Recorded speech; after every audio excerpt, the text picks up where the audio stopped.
खट्टा खाने वाली चुड़ैल। रात को अचानक राधिका मौसी को किचन से कुछ गिरने की आवाज आई। उन्होंने बाहर निकल के देखा तो किचन में उन्हें कोई सफेद साड़ी में दिखा।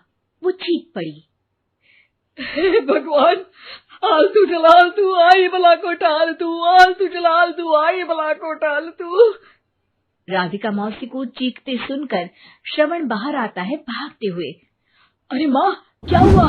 क्या देख लिया? दादी माँ आ गई क्या सपने में? अरे बेटा, रसोड़े में देख तो कौन है? श्रवण रसोड़े में झांक कर देखता है और उसे कोई नहीं दिखता अंदर। अब रसोड़े में तो कोई नहीं है माँ। कोई सफेद साड़ी में नहीं है क्या? नहीं माँ, कोई भी नहीं है। चिल्लम चिल्ली की आवाज सुनकर काजल भी वहां आ जाती है। अब क्या हो गया माँ जी? अरे बेटा, रसोड़े में एक चुड़ैल थी सफेद साड़ी में। अरे क्या कर रही थी वो अंदर? अरे बताया नहीं, कल आएगी ना तो पूछ लूंगी। चुड़ैल जी, आपका क्या प्लान है? माँ जी, रात बहुत हो गई है, आपने कोई बुरा सपना देखा होगा, चलिए सो जाइए। राधिका मौसी सोने तो चली जाती है पर उनको रात भर नींद ही नहीं आती। वो कुछ भी उलझुल बातें सोचने लगती है।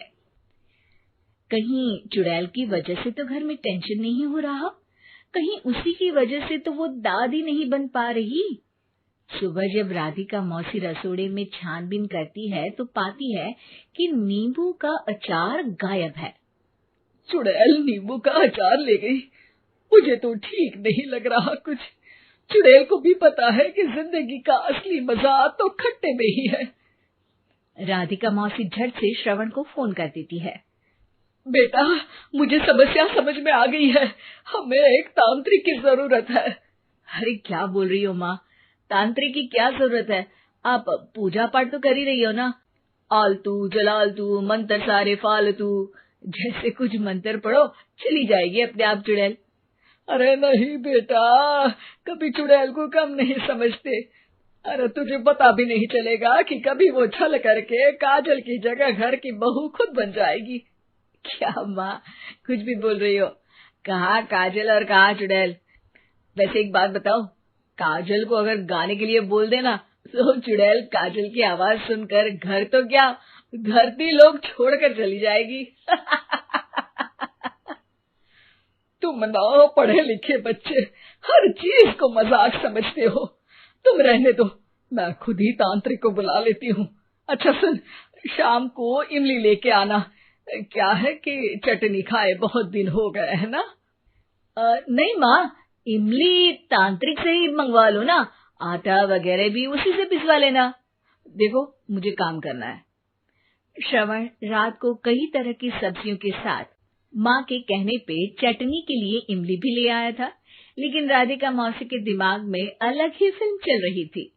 उन्हें अब सिर्फ शक ही नहीं यकीन होने लगा था कि शायद चुड़ैल ने श्रवण पर अपना जाल बिछा दिया था, जिस वजह से श्रवण उनकी बात ही नहीं मान रहा था। पर कोई नहीं, आने वाली रात में राधिका मौसी खुद तैयार हो गई चुड़ैल को पकड़ने के लिए। रुद्राक्ष की माला, तुलसी का पत्ता, हनुमान चालीसा सब हाथ के पास ही था, बस चुड़ैल का इंतजार था। और जैसा राधिका मौसी ने सोचा था वैसा ही हुआ। वो चुड़ैल उस रात भी आई, पर वो राधिका मौसी से तेज निकली और राधिका मौसी के उससे पकड़ने के पहले ही वो भाग खड़ी हुई। जरूर बहू पे साया है उस चुड़ैल का, तभी तो श्रवण के कमरे में गई है। और अगली सुबह राधिका मौसी पिछली रात हुए हमले में किन चीजों का नुकसान हुआ उसका हिसाब लगा रही थी।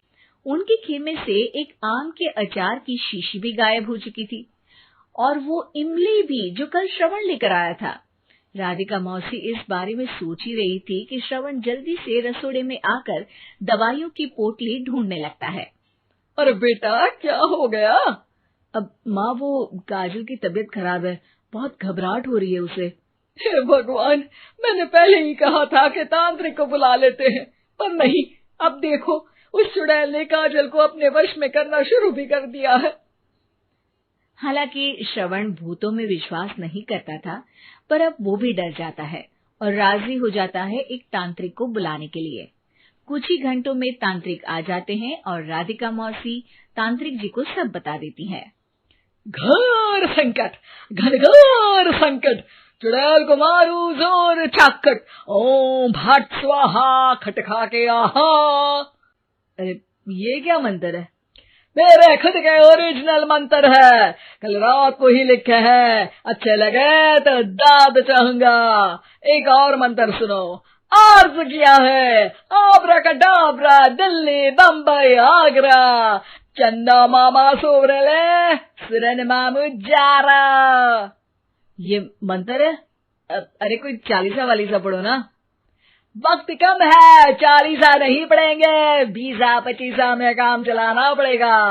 अलग निरंजन जाके लंदन, मुफ्त का मंजान घिस मेरे नंदन।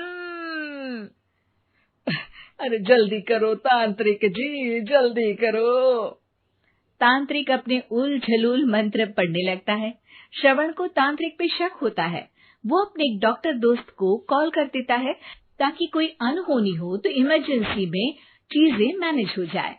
तांत्रिक धुनी रमाता है, जिसकी वजह से कमरे में काफी धुआं हो जाता है और जिसकी वजह से बहू की घबराहट बढ़ जाती है। अब भागेगी चुड़ैल। हाँ। बहू खांसते हुए धुएं से बचने के लिए बाहर चली जाती है। अरे भाग रही है, भाग रही है। पीछे पीछे श्रवण भी जाता है। बहू एक सोफे पर बैठ जाती है। तभी डॉक्टर दोस्त आ जाते हैं और श्रवण को पानी लाने के लिए कहते हैं। थोड़े चेकअप के बाद डॉक्टर कहते हैं, मेरे हिसाब से जाप का काम पूरा हो गया है। क्या मतलब? अरे कुछ भी नहीं माँ, कोई चुड़ैल नहीं है, खुशखबरी है, अब दादी बनने वाली है। मगर वो सब अचार के डब्बे। श्रवण दोनों अचार के डब्बे अपनी माँ को दिखाता है, जो कि उनके बिस्तर के नीचे छुपे हुए थे। आपने सही बोला था माँ, वो चुड़ैल काजल ही थी जो खट्टा खा रही थी। हमें कल ही पता चला, पर हमने आपको ये तांत्रिक वाला काम करने दिया ताकि आपको भरोसा हो जाए कि भूत वगैरह कुछ होता ही नहीं। अच्छा, ये तो बड़ी खुशी की बात है, पर बेटा मुझे एक झाड़ू तो ला दे। क्यों माँ? ये तांत्रिक का भूत उतारती हूँ मैं। अब तांत्रिक राधा मौसी के डर से घर से भाग निकलता है और राधा मौसी उसके पीछे भागती है। अरे संकट ये घनघोर है, तांत्रिक मुआ चोर है।